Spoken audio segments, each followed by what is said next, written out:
And welcome to the latest installment of Hit the Bricks.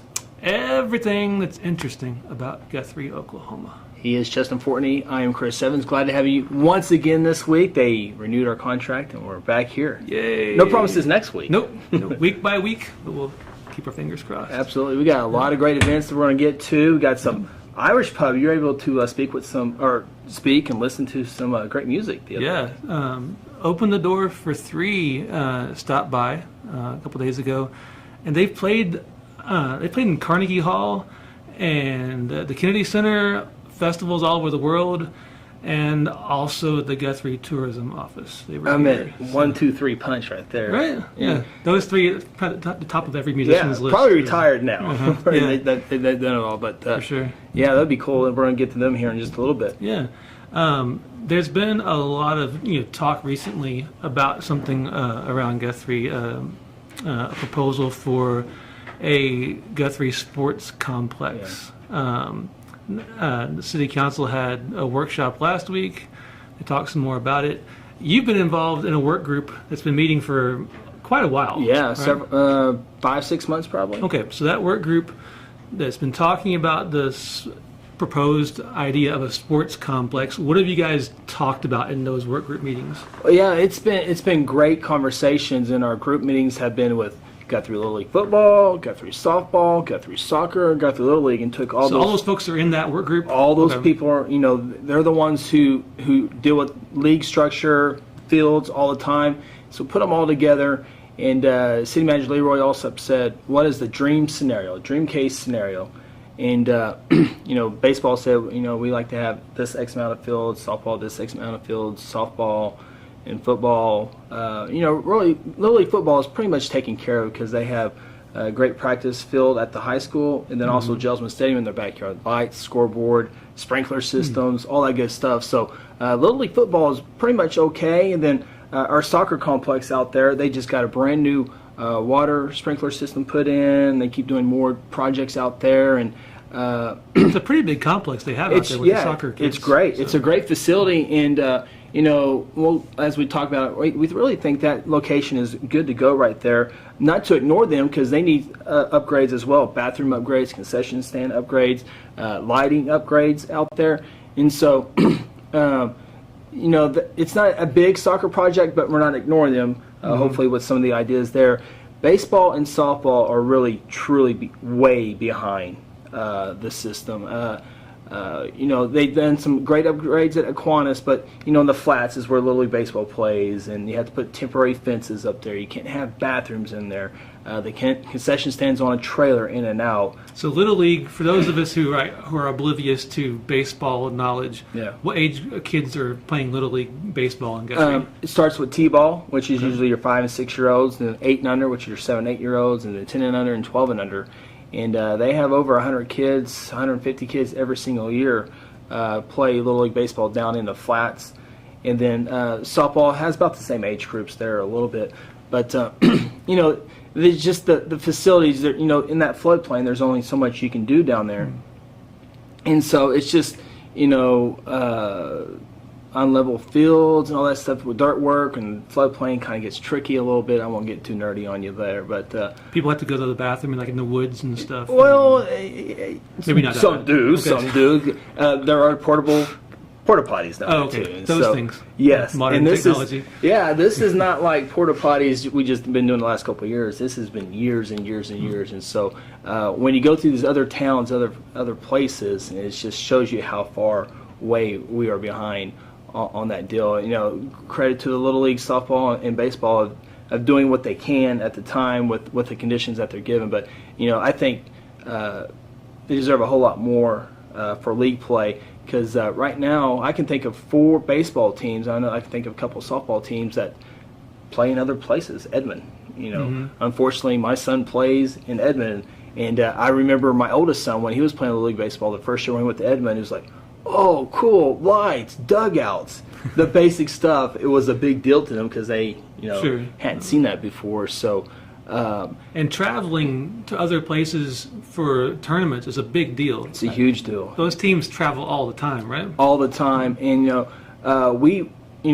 my son played an Edmond tournament this weekend, and we played Saturday and Sunday, and then Sunday we played at 11 o'clock, and then our next game somehow wasn't until 3 o'clock. And so we pay to get in, and then do we stay here in Edmond? Do we go back to Guthrie and have to drive back? No, we went to a restaurant and had a good hamburger, spent some money there, and then we went to a couple retail places to get some allergy medicine for me for a little bit, and some candy. And so just people spend money. Just passing time until the next ball game, because they spread them out, because one tournament's on one field, so makes sense. But and so our original idea was to go behind the Taco Mile, in that big old land area behind Walmart and Taco Mile on South Division, because we were thinking of that dream scenario with all those sports. The School Land Commission, not Guthrie Public Schools, but the School Land Commission owns that, and we tried speaking with them. Really didn't get too far with it, so it was going to be a couple $1 million, just like right there. So so my idea was then to go to the 80 acres, which is east of town here in Guthrie, which is basically behind Love's Truck Stop. It's owned by the city. And that saves you millions of dollars on land costs immediately. It's my thinking here. It's not my land. Sure. Council people got to make that decision. But the council got behind that, and the complex, which would be baseball and softball, wouldn't need the entire 80 acres. Wouldn't need a whole lot of thing. And Leroy and our the city engineer for City of Guthrie, Bill Myers, put together a great plan of softball, three call them pods. One pod, basically 4 baseball fields around a concession stand, equipment room, all that stuff, and then some bigger fields for baseball, and then softball fields. So 3 pods there.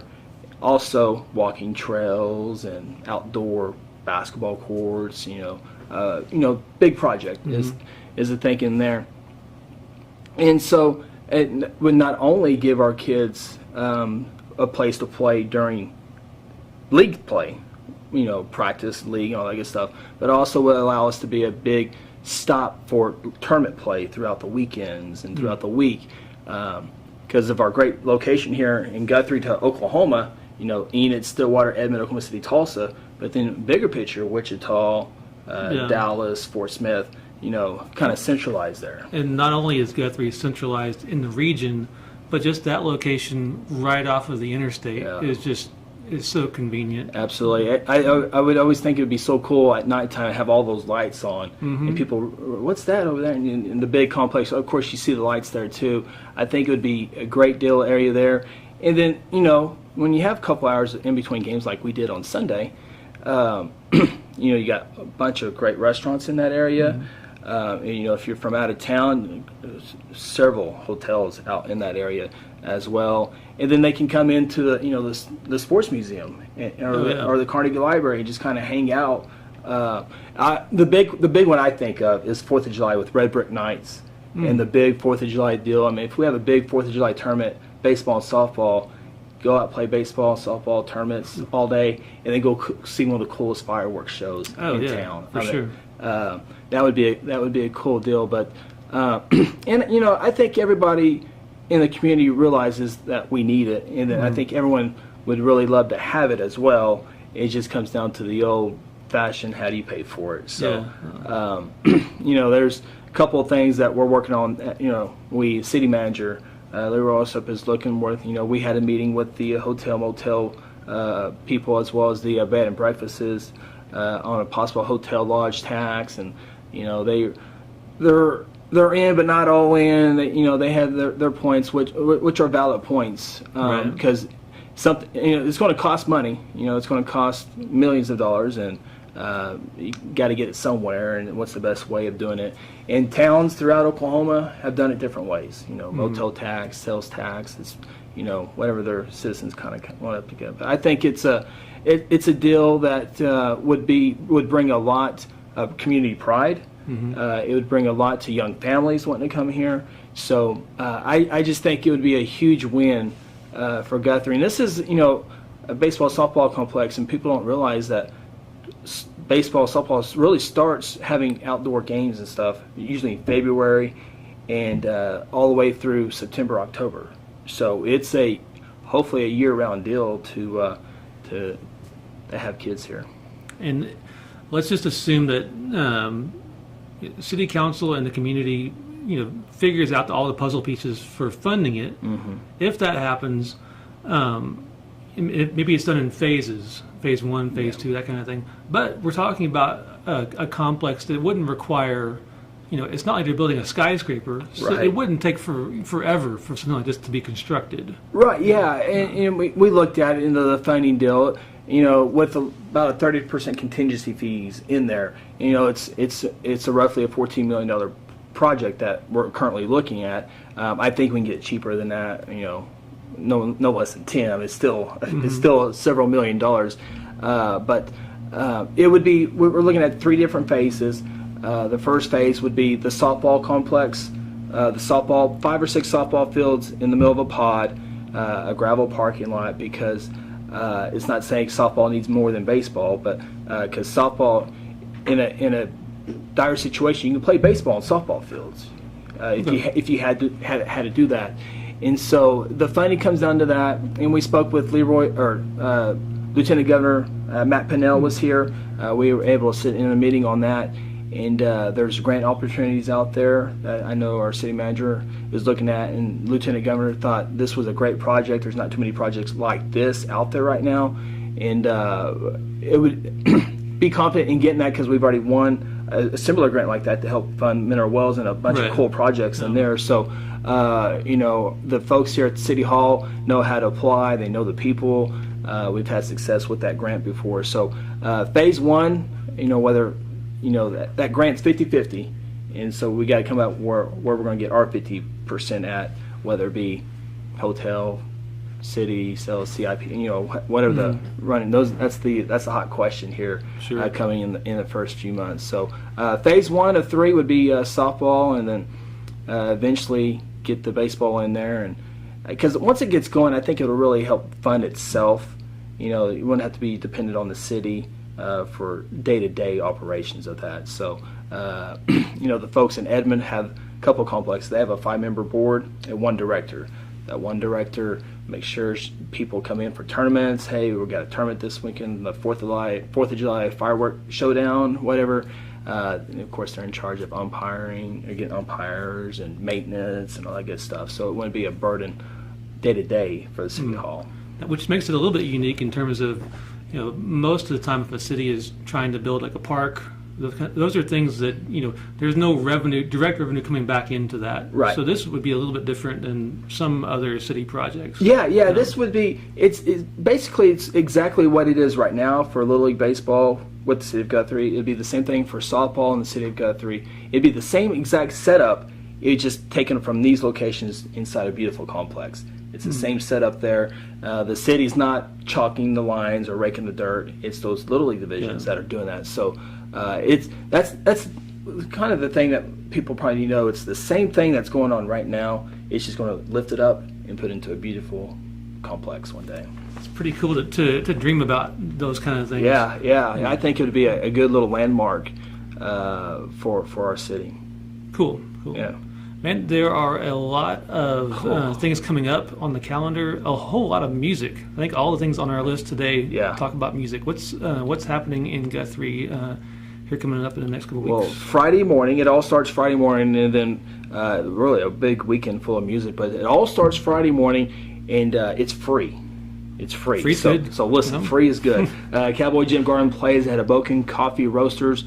Cowboy tunes, jazz tunes, and we've seen the series that you've helped with at Hoboken. What a great spot, location to have that in. Your little coffee and good music. It's so comfortable and relaxing, and those mornings, most of the time you have to go out and have a late night to go listen to live music, but I'm old, so like those early morning live music things, I wish there were more of them. It's an inviting place. Yeah, it really is an inviting place to have a concert. And Garling's fantastic. He's a good dude, plays really good music. And he's a good photographer. Is he the photographer? Or that's Tom? That's Tom Dunning. Tom Dunning. Yes. Okay. Tom Dunning, fantastic photographer. Yes, he is.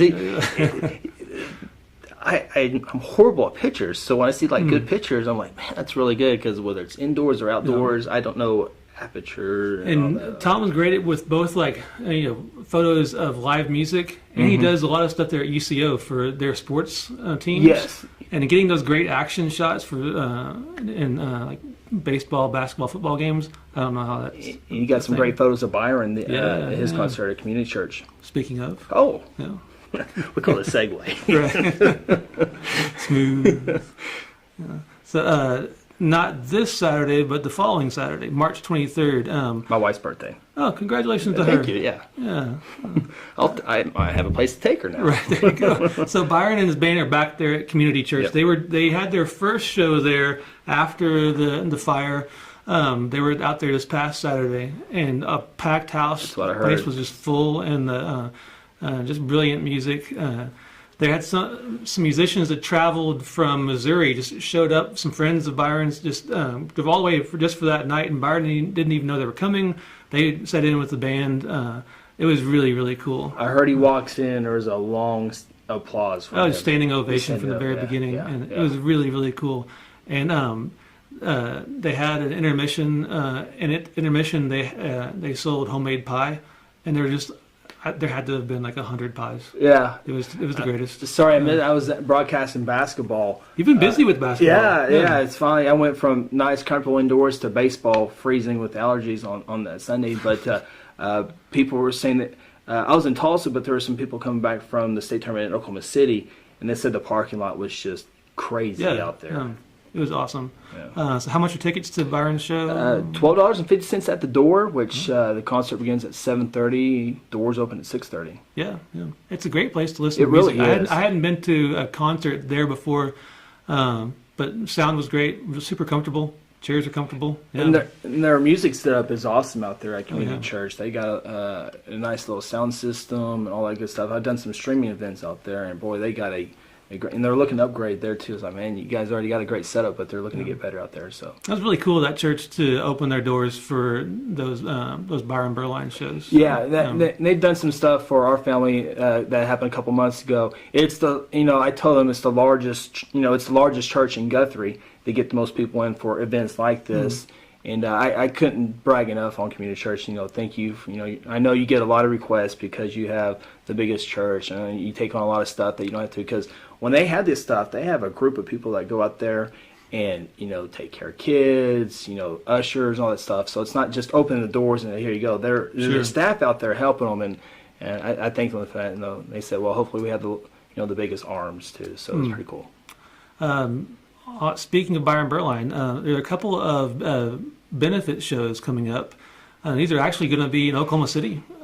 It's been really cool to see how folks all over the state have kind of come together to kind of honor Byron and Betty and to kind of show their support. So a couple of those shows are going to be at the end of this month down there at the Speakeasy in Oklahoma City, which is a bar down off of Western. They're going to have a benefit show on that Friday night, the 29th. A whole bunch of folks playing. Oh my gosh! Headlined by Justin Fortney. This guy. Headline may not be the right word for that. I'll show up and screw up some songs. But Joel Mosman, Kinsey Charles, Andy Adams, Tyler Hopkins, the Bread and Butter Band, Chase Kirby, Mike Hosty, Bo Jennings, Buffalo Rogers, Chelsea Cope, Gabriel Hancock, and Sarah Reed. Tons of people there at Speakeasy on the 29th.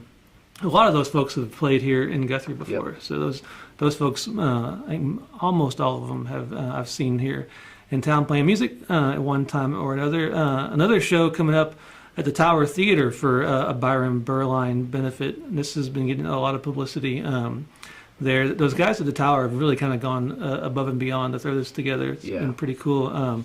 Byron's band's actually going to be playing at that show along with Casey Clifford, Red Dirt Rangers, the Steel Wind guys. Steel Wind and the Bonham family, both those folks play at the Bluegrass Festival every year. So do the Red Dirt Rangers are an annual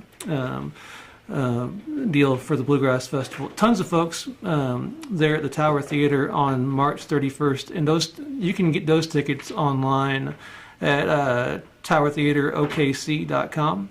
And there's some nice seats you can get. Yeah. You can sit in the balcony, you stand up in the back, that kind of stuff. And I think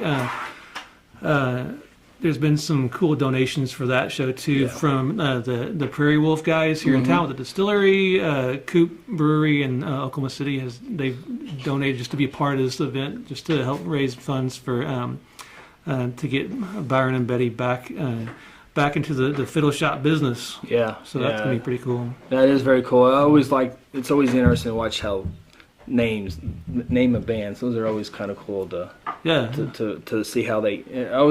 A story like how they come up with their band names. That's it's just there's some good ones out there. Oh yeah, the best are like the accidental ones. Like, oh, that sounds really weird. That's our band name. That's our band name. If it's weird, that's why it's gotta be weird or off. Like, what? That doesn't make sense. People remember it maybe a little bit better though. Yeah. And there is Bread and Butter Band. Oh. Yep, for sure. Those guys are great too. Yeah. There is a benefit show in the works for Guthrie. There's not like a date set for it yet. I know Gary Good's been contacting some artists and stuff, and it sounds like that's going to be there at the Masonic Temple sometime late April, maybe early May, that kind of stuff. But it sounds like it's going to be a pretty exciting event when the specifics get nailed down for that. So when they do, we'll tell you about it. Absolutely. And of course, there's some concerts at the Magnolia Moon. Yeah, that's the Magnolia Moon here in Guthrie. over there. Yeah, right through that wall. Yeah. It's kind of a little bit of a hidden gem in Oklahoma. It's a gorgeous spot. Gary Good has been hosting concerts there for a number of years and has some great touring acts that come through and show up and play at the Magnolia Moon. And I don't know, it probably seats about maybe 50 folks, a real intimate kind of deal. Yep. And most of the time your ticket to a show there will also get you dinner. Like he serves dinner, like a buffet kind of dinner for like before the show. And then they'll have usually like maybe dessert during an intermission, that kind of thing, I think. But those shows are really, really fantastic. Usually like singer-songwriter kind of stuff, but a little bit of a mix there. And but those are you have to make it a reservation to get a ticket to those shows, and you can find out more at GuthrieRetreat.com, or you can call 405-209-4279. And you can rewind that and hear the phone number again if you want. People go on the website, and most of them start in April, so you still got time. Yeah, for sure. To get those the next couple of shows he has are there towards the end of April with some really, really cool acts. If you like listening to podcasts and you don't want to look at our faces while we do this, the podcast audio version of what we do. You can find that right now. You can grab it at Spotify, Pocket Casts, or the Anchor podcast website, and we should have it up on a bunch of others here before too long. So if you like to listen to podcasts while you're running, exercising, for the people who do that, this is strange people who I'm supposed to, but my son really all the time. He's like, "Hey, why don't you come run 5 miles with me?" And I just look at him and I say, "That's dumb. Why would I do that?" My wife and kid run miles and miles and miles, and they go to the gym, work out, and I got on the family plan, and they're like doing all this stuff. I'm like on a treadmill watching ESPN, and I'm like, I need to be on there more, but it's amazing how people can do that. It really is amazing. Yeah, I can walk to work. That's about what I do right now. You're a few steps ahead of me. All right, so like we said before, we had some special guests here a couple of days ago. Open the Door for Three, Irish music trio. They came in and played some music for us. So we're going to let those guys play us out for this week. But you can catch us again next Wednesday, as well as wherever you get podcasts. Absolutely. So we'll see you guys next week. And here is Open the Door for Three, playing some music for you. Come on, you lads, if I renown, that with you, but the fair young maiden, she rode out on a summer's day. But the view, the souls parade, and that's the ball that looks so gay. The colours flying and the bands that play. Well, I called you Mary, for to say I went to your garden soul.